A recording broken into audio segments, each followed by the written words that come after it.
Josh, how much have you had a chance to study Missouri so far, and just what's made them so good defensively this year?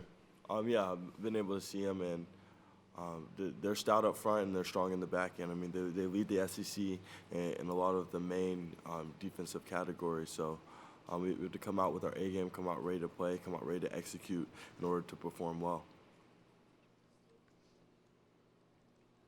This is the breather of you. This is the third straight game you're facing a team undergoing some sort of coaching transition. Just how difficult is it to prepare for a team in that kind of situation, and how is this challenge with a retiring coach different than what you had the last couple weeks with an interim coach and one that had already made the change?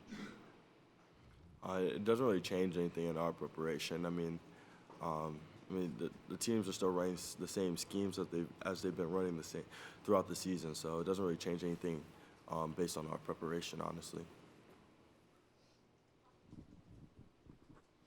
Josh, just how important is it that you guys stay on schedule in the early downs, knowing how Missouri can get in the backfield and kind of create a lot of havoc back there? I mean, that's the keys to every game. I mean, staying ahead of the chains, being productive on first and second down. So we got to continue to do that. And then, we've also been doing a great job of executing on third down. So we still have confidence that if we're in third down situations, we're going to execute and convert.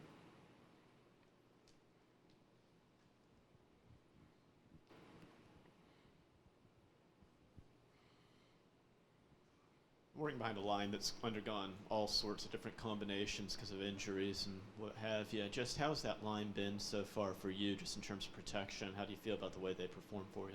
They continue to improve.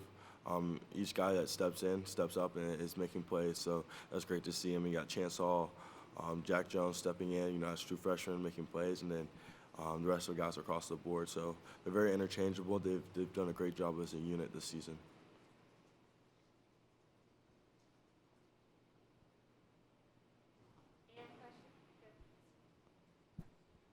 I know you guys were asked about this last week and didn't really have an opinion on it, but obviously a lot going on in Columbia with the protests and stuff like that. I guess, do you guys have to prepare in any way for what might be going on around the stadium or just on campus or in Columbia when you guys are going to be out there? We're pretty isolated when we go on the road. So, there's obviously, things we can't control. So we just focus on what we can control.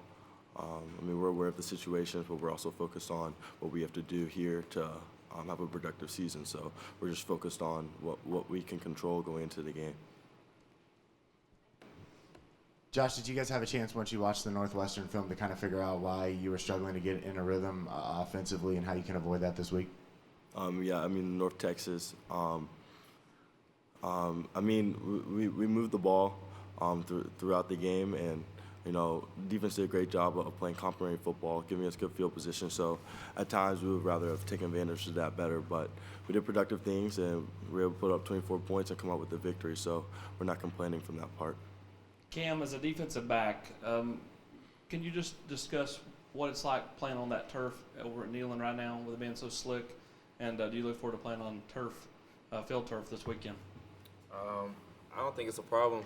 That's just something that we practice each and every day, coming out of your breaks, transitioning, flying around, getting to the ball.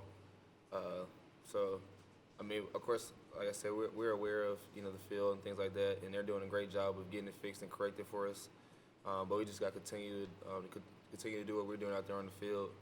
And, turf is, pretty much the same.